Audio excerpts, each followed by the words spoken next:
Sector ITI। आज हम MMV lab में टाटा जो इंजन है, टाटा डाइकोर इंजन है, उसके बारे में थोड़ा सा बता रहा हूँ। ये इंजन जो है हमारा कट सेक्शन में है, कट सेक्शन में, ताकि बच्चों को अच्छी तरह से समझ में आए कि इंटरनल जो पार्ट्स हैं कैसे वर्किंग कर रहे हैं।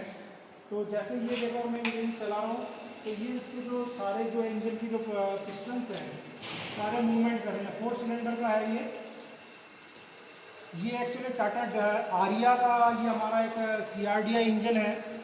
इसके सारे डिस्क्रिप्शन जो दिए हुए हैं, 2200 सीसी का ये इंजन है,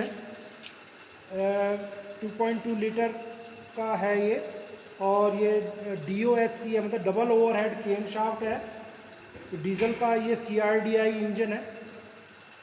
तो CRDI मतलब common rail direct injection type engine है। तो ये जो इसमें दिया हुआ है, ये जो है एक तरह से डीजल इंजन है पूरा।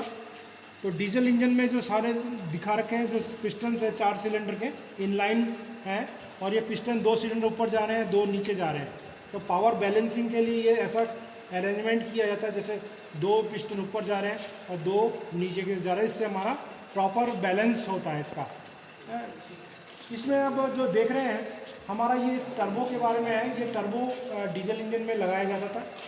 टर्बो डीजल इंजन है, क्योंकि इसमें टर्बो लगाया गया इसलिए इसका नाम टर्बो TDI है, टर्बो डीजल इंजन है। टर्बो का से उद्देश्य है हमारा किसी भी इंजन की शक्ति को, हॉर्स पावर को बढ़ाना, ज़्यादा बढ़ाना। तो इसलिए हमको टर्बो का यूज़ किया जाता है। टर्बो का चलने का जो उद्देश्य चलाते हैं इसको एग्जॉस्ट गैस से चलाया जाता है। दिख रहे हैं एग्जॉस्ट मैनिफोल्ड है, यहाँ से जा रहा है, एग्जॉस्ट मैनिफोल्ड से चल रहा है, तो ये हमारा टरबाइन चलेगा। इसमें दो गियर है, 2 हमारे पास पंखे हैं, एक तो टरबाइन है, एक कंप्रेसर है। जब टरबाइन चलेगा तो कंप्रेसर भी चलेगा, क्योंकि दोनों एक ही शाफ्ट में जुड़े हुए हैं। जब ये चलेगा तो ये हमारा कंप्रेसर भी चलेगा। कंप्रेसर के चलने से जो हवा है, बाहर की जो एटमॉस्फेयर की हवा है, फिल्टर से छानता हुआ, इसको हम इनलेट मैनिफोल्ड में भेज देंगे। तो ये जो छनी हुई हवा है, तो ये अंदर इनलेट मैनिफोल्ड में चली जाएगी, जिससे हमारा किसी भी सिलेंडर का आयतनिक दक्षता, वॉल्यूमेट्रिक एफिशिएंसी बढ़ जाएगी। हमको मालूम है जितनी ज़्यादा आयतनिक दक्षता होगी उस गाड़ी की हॉर्स पावर उतनी ज़्यादा बढ़ जाएगी। तो ये हॉर्स पावर बढ़ाने का ये तरीका है, टर्बो लगाकर किसी भी सिलेंडर का जो है आयतनिक दक्षता बढ़ाया जाता है। इसके बाद हम देखते हैं, ये हमारा एक तरह से ये सेल्फ स्टार्टर है। सेल्फ स्टार्टर का कार्य गाड़ी को इनिशियली स्टार्ट करना। खड़ी गाड़ी में जब स्टार्ट करते हैं तो सेल्फ के द्वारा स्टार्ट कराया जाता है। तो इसका जो सिद्धांत है, इसके जो सेल्फ स्टार्टर के अंदर एक बेंडेक्स है। बेंडेक्स का मतलब है आगे गिरारी है, छोटी गिरारी है, जो कि फ्लाईव्हील के दांतों के पास में रहती है। जब हम सेल्फ स्टार्ट करते हैं तो ये जो बेंडेक्स है जो आगे बढ़ता हुआ फ्लाईव्हील के दांतों को घुमाता है, और इसके घुमाने से फ्लाईव्हील घूमता है, और फ्लाईव्हील के घूमने से हमारा क्रैंक घूमता है। क्रैंक के घूमने से हमारा पिस्टन का मूवमेंट होता है।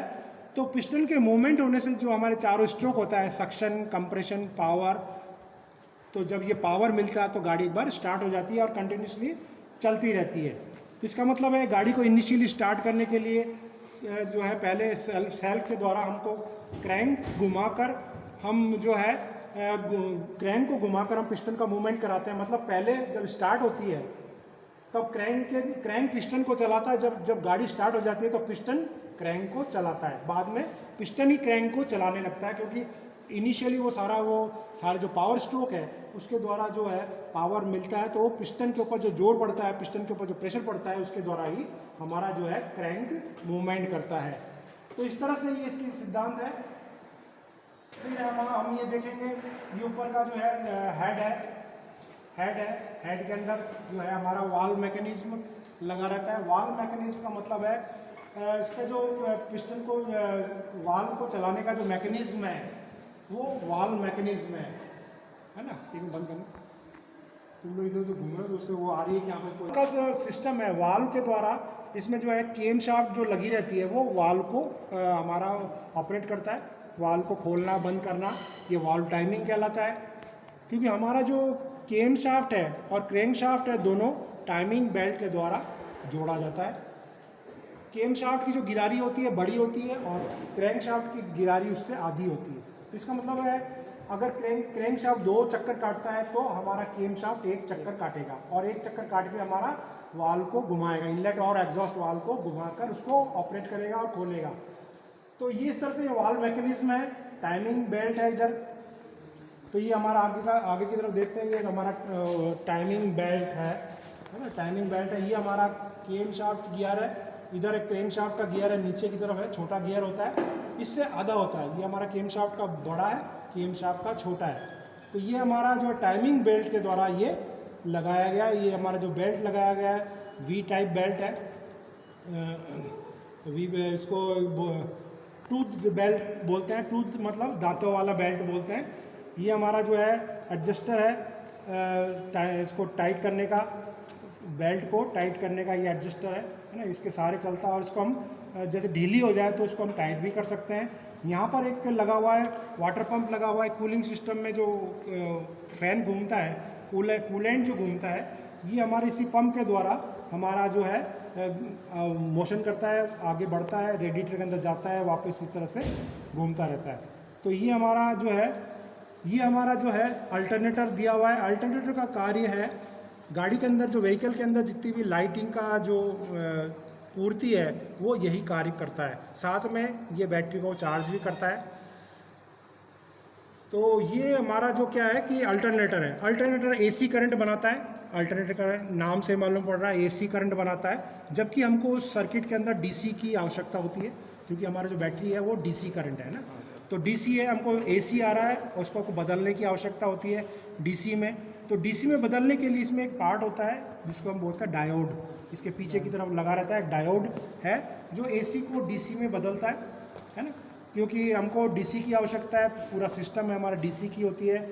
तो वो डीसी क्या करता है, डीसी में चेंज करता है और बैटरी में भेजता है, प्लस हमारा जो लाइटिंग सिस्टम है उसमें पूरी उसका करता है। तो इस तरह से बैटरी को भी चार्ज करता रहा जितना ज़रूरत होती है, ज़रूरत होने पर गाड़ी के अंदर जितनी भी ज़रूरत है उसको फुलफ़िल करने के बाद जो करंट बच जाता है वो बैटरी में चला जाता है और बैटरी को चार्ज करता रहता है। तो इस तरह से ये अल्टरनेटर है। अल्टरनेटर भी ये बेल्ट के द्वारा, हमारे एसेसरीज़ के द्वारा, एक वी बेल्ट के द्वारा जुड़ा हुआ है। ये वी बेल्ट के द्वारा जुड़ा हुआ है ना। टाइमिंग बेल्ट में अलग था, टाइमिंग बेल्ट है एक अलग है। ये हमारा जितनी भी एसेसरीज़ है, एसेसरीज़ का मतलब है हमारा जो अल्टरनेटर हुआ, हाई प्रेशर पंप हुआ, ये सारी चीज़ें अलग। एक हमारा एसी का जो कंप्रेसर है वो भी इसके द्वारा ही चलता है। तो इसका मतलब 2 बेल्ट होती हैं, एक तो टाइमिंग बेल्ट हुआ, एक एसेसरीज़ के लिए अलग बेल्ट होता है। नेक्स्ट है हमारा ये हमारा EGR, जो हमारा विशेष तरह से होता है EGR का ही दिख रहा है। EGR सिस्टम, ये उसका कूलर है, EGR कूलर है। इसमें अगर देखेंगे तो EGR का ये जो हमको डीजल इंजन में लगाया जाता है, ताकि जितने भी नॉक्स होती है, जो दूषित गैसेज हैं, सारी नहीं, केवल नॉक्स को कम करने के लिए EGR लगाया जाता है। EGR का फुल फॉर्म है एग्जॉस्ट गैस रीसर्कुलेशन। तो इसका मतलब है, नाम से मालूम पड़ रहा है कि एग्जॉस्ट जो गैस बाहर निकल रही थी, हम उन्हें उसको दोबारा से काम में ले रहे हैं। तो एग्जॉस्ट गैस रीसर्कुलेशन का मतलब है जब हाई स्पीड पर एक्चुअली में जो नॉक्स गैस बनती है वो हाई RPM पे बनता है। जब वो गाड़ी बहुत तेज़ी से हाई RPM पे चलता है तो ये बनता है। तो उसी वक्त क्या होता है, एग्जॉस्ट गैस बाहर जो निकलती होती है, उसका कुछ हिस्सा हम इनलेट में प्रवाहित करते हैं, है ना। ये यहाँ से आता है एग्जॉस्ट गैस, इसको हम पहले ठंडा करते हैं। एग्जॉस्ट गैस को ठंडा करने की आवश्यकता इसलिए होती है क्योंकि एग्जॉस्ट गैस बहुत गर्म होता है, उसको पहले ठंडा करना पड़ता है। हमारा उद्देश्य क्या है कि ठंडा एग्जॉस्ट गैस को इनलेट मैनिफोल्ड में प्रविष्ट कराना, इनलेट में। ताकि क्या होता है कि हम इनलेट में प्रविष्ट कराने का जो उद्देश्य होता है, क्योंकि एग्जॉस्ट गैस के अंदर कोई नहीं होती है, एग्जॉस्ट गैस के अंदर कोई भी ऑक्सीजन की कमी रहती है, क्योंकि ऑक्सीजन पहले जल चुकी है। एग्जॉस्ट गैस में अब ऑक्सीजन नहीं है, सारी गैस में ऑक्सीजन पहले जल चुकी है।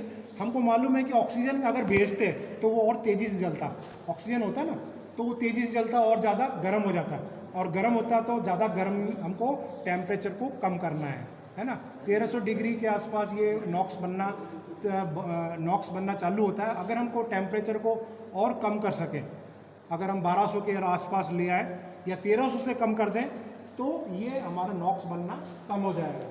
तो यही करते हैं हम, पहले एग्जॉस्ट गैस को ठंडा करते हैं कूलर में ठंडा करके इनलेट मैनिफोल्ड के द्वारा इनलेट में भेज देते हैं। जैसे इनलेट में जाता है तो क्योंकि ऑक्सीजन नहीं होता है ये ज़्यादा, उसको भी जो अंदर जो कंबशन चैम्बर का तापमान है और कम कर देता है। कम करने से हमारा टेम्परेचर के जैसे ही कम होता है 1200 डिग्री या 1250 आते ही ये हमारा नॉक्स बनना बंद हो जाता है। और जब ये बंद हो जाता है तो हम फिर इसको बंद कर देते हैं और दूसरा फिर दोबारा से हम इनलेट में फिर शुद्ध गैस आने लगती है। तो ये इसका EGR का उद्देश्य केवल नॉक्स को कम करने का ही है। जब हाई RPM पे नॉक्स बनता है तभी इसको चलाते हैं। और इनको चलाने का कार्य जो होता है ये सारे वाल्व के द्वारा ऑपरेट होता है। ECM होता है इसमें, ECM के द्वारा ये ऑपरेट होते हैं। जब ये हाई RPM पे ज़्यादा नॉक्स बनने लगते हैं तभी ये जाके हमारा जो है एग्जॉस्ट का चालू हो जाता है और इससे हमारा जो है नॉक्स बनना बंद हो जाता है। ये हमारा एक दिखा रखा है कॉमन रेल, क्योंकि ये CRDI इंजन है। CRDI का मतलब है फुल फॉर्म है कॉमन रेल डायरेक्ट इंजेक्शन।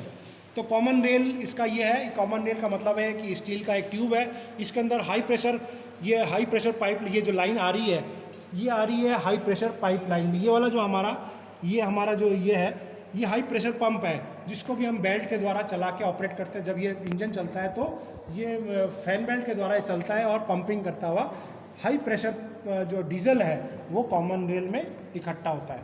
तो इसमें कुछ सेंसर लगे हुए हैं जो ये नापता है कि इसके अंदर प्रेशर कितना है। प्रेशर को नापता है कि इसमें करीब 1400 बार का प्रेशर रहना चाहिए। तो ये प्रेशर का बताता है। ये जो हाई प्रेशर लाइन है, 4 सिलेंडर के लिए 4 हाई प्रेशर लाइन लगे हुए हैं जो कि इंजेक्टर में आगे जाते हैं, आगे जा रहे हैं। ये सारे इंजेक्टर के अंदर जा रहे हैं, चारों इंजेक्टर में जाते हैं और इस तरह से ये टाइमिंग सेट होता है। और इसको सबको जो है ECM के द्वारा कंट्रोल किया जाता है। ECM के द्वारा कंट्रोल किया जाता है कि इसमें कितनी देर तक स्प्रे करना है, यानी कितनी देर तक स्प्रे करना। अगर ठंडी है तो ज़्यादा देर तक स्प्रे करेंगे, गर्म है इंजन है तो उसको कम देर तक गर्म करेंगे। तो ये इसके बाद हम देख रहे हैं कुछ क्लच ये हमारा क्लच सिस्टम है, क्लच असेंबली है जो कि हमारा फ्लाई व्हील के साथ में लगा हुआ रहता है, बोल्ट के द्वारा कसा हुआ है। ये हमारी क्लच असेंबली है। ये कौन सी क्लच है? ये वाला हमारा फिंगर वाला है, फिंगर टाइप है ये। तो इसका कार्य, क्लच असेंबली का कार्य क्या था? हमेशा एंगेज रहता है, हमेशा एंगेज रहता है, मतलब कसा हुआ एंगेज रहता है। जब इंजन चलेगा तो ये भी चलेगा। तो जैसे इंजन चल रहा है तो ये एंगेज है, इसलिए ये क्लच भी चल रहा है। क्लच के साथ में ये गियर का जो है ये मूवमेंट कर रहे हैं, है ना। तो इसका मतलब है ये हमेशा एंगेज पोजीशन में है ना, एंगेज पोजीशन में है, इसलिए ये हो रहा है। जैसे हम इसको क्लच के द्वारा क्लच पेडल दबाएंगे तो ये हमारा जो एक बेरिंग है, क्लच रिलीज बेरिंग, ये हमारे जो ये है, इनको जैसे प्रेस करेगी तो हमारा क्लच क्या हो जाएगा? क्लच रिलीज हो जाएगा। क्लच मतलब है डिसएंगेज हो जाएगा। डिसएंगेज का मतलब है हमारा जो क्लच असेंबली है फ्लाई व्हील से दूर हो जाएगी, उस वक्त हमारा ये मूवमेंट नहीं करेगा। नेक्स्ट जो हम देख रहे हैं ये हमारा गियर असेंबली है। गियर असेंबली का मतलब है किसी भी इसके द्वारा हम इंजन की जो शक्ति है उसको और ज़्यादा बढ़ा सकते हैं, ज़्यादा स्पीड भी कर सकते हैं। इस कारण से हमको ये गियर असेंबली लगाना पड़ता है। अगर गियर बॉक्स नहीं लगाए तो हो सकता है इंजन की इतनी ताकत नहीं है कि गाड़ी को 30 या 40 की स्पीड से ज़्यादा चला पाए। वो जो कार्य करता है गियर बॉक्स का कार्य है, गाड़ी को हम 100 की स्पीड में भी भगा सकते हैं, है ना, ज़्यादा स्पीड भी ले सकते हैं। वो कार्य केवल गियर बॉक्स से ही संभव होता है। तो गियर बॉक्स में अगर हम देखेंगे तो ये गियर बॉक्स में 3 शाफ्ट होती है, main counter shaft, clutch shaft और ये मेन शाफ्ट, 3 शाफ्ट होती हैं। तो यहाँ से क्लच शाफ्ट से क्लच के यहाँ से जो क्लच शाफ्ट से आ रहा है, क्लच से जो आ रही है वो ये हमको ये काउंटर शाफ्ट में आती है। तो काउंटर शाफ्ट घूमता रहता है और काउंटर शाफ्ट के साथ में जो गियर मेन शाफ्ट के ऊपर जो गियर है जो मैच कर जाता है वही गियर हमको आता है। इसका मतलब है कि हमारे जो जैसे ये इसका जो काउंटर गियर में जो है इसके जो दांते हैं ये फिक्स दांते हैं। काउंटर गियर में जो दांते हैं फिक्स दांते हैं, लेकिन मेन शाफ्ट के दांते फिक्स नहीं है। ये हमको आगे पीछे कर सकते हैं, ये फॉर्क के द्वारा हम शिफ्ट कर सकते हैं। ये फॉर्क के द्वारा शिफ्ट कर सकते हैं। ये जो फॉर्क है इसके द्वारा हम शिफ्ट करने का मतलब है ये शिफ्ट करके हम इसको जोड़ सकते हैं, मतलब फिक्स कर सकते हैं, है ना। तो ये मैकेनिज़्म है गियर का जो है, शिफ्टिंग मैकेनिज़्म है। ये हमारा काउंटर गियर है। इसमें अगर देखेंगे तो गियर जो है फिक्स रहते हैं। इसमें अलग अलग डायमीटर के अलग अलग साइज़ के गियर है, कोई छोटा गियर है, कोई बड़ा गियर है। इसका गियर जो भी इस काउंटर शाफ्ट का भी जो गियर है, जो गियर इसके साथ में एंगेज हो जाएगा वही गियर हमारे आ जाते हैं। जैसे बड़ा गियर छोटे गियर को चला रहा है या छोटा गियर बड़े को चला रहा है ना। तो जैसे छोटा गियर बड़े को चला रहा है तो हमको शक्ति मिलेगी, जो फर्स्ट गियर में है, तो ये छोटा गियर होता है, बड़े गियर को चलाता है। काउंटर शाफ्ट का छोटा गियर मेन शाफ्ट के बड़े गियर को चला रहा है, मतलब है वो फर्स्ट गियर है। तो इसका मतलब है वो ज़्यादा उसमें टॉर्क है, ज़्यादा शक्ति है। अगर इसका बड़ा गियर इसके छोटे गियर को चला रहा है, इसका मतलब स्पीड है। स्पीड जो छठा जो स्पीड है, सातवां गियर है या छठा गियर है, इसका सबसे बड़ा गियर इसके सबसे छोटे गियर को चलाएगा। तो इस तरह से हम इसको जो है मैकेनिज्म के द्वारा, गियर शिफ्टिंग मैकेनिज्म के द्वारा इसको हम चेंज कर सकते हैं। ये जो गियर मैकेनिज्म है, ये जो फॉर्क है ये चेंज कर रहा है। तो ये इस तरह से इसका सिस्टम है। फिर है आगे जो है, ये हमारा जो है, उधर से आना पड़ेगा एक बार, इधर से एक जो है हमारा ट्रांसफ़र गियर है। ट्रांसफ़र गियर का कार्य होता है, ट्रांसफ़र गियर ट्रांसफ़र करना मतलब है हमारा 4x4 करने के लिए, 4x4 करने के लिए ये ट्रांसफ़र केस होता है। वैसे तो 4x4 करने के लिए, जैसे इसमें क्या होता है, पीछे तो काम होता है, फ्लाई क्या कहते हैं इसको, होता है, एक आगे में भी होता है। जो इसका मतलब है पिछले पहियों में भी पावर जाएगी और आगे के पहियों में भी पावर जाएगी। अगर आगे के पहियों में भी पावर देना, पीछे में देना, तो ये 4x4 का ऑप्शन हो जाता है। तो ये ट्रांसफ़र गियर के द्वारा संभव है। यहाँ पर एक दिया हुआ है, यहाँ पर भी हम इसमें टॉपलर शाफ्ट जोड़ने के लिए योग दिया हुआ है। यहाँ पर भी आगे के पहियों में डिफरेंशियल है, पीछे में भी ये डिफरेंशियल है। तो ये जब इसको जो हम इसको चूज़ कर लेंगे तो ये 4x4 का ऑप्शन बताएगा। हम इसको 2x2 का भी कर सकते हैं। वो ये इस गियर को शिफ्ट करके हम चेंज भी कर सकते हैं।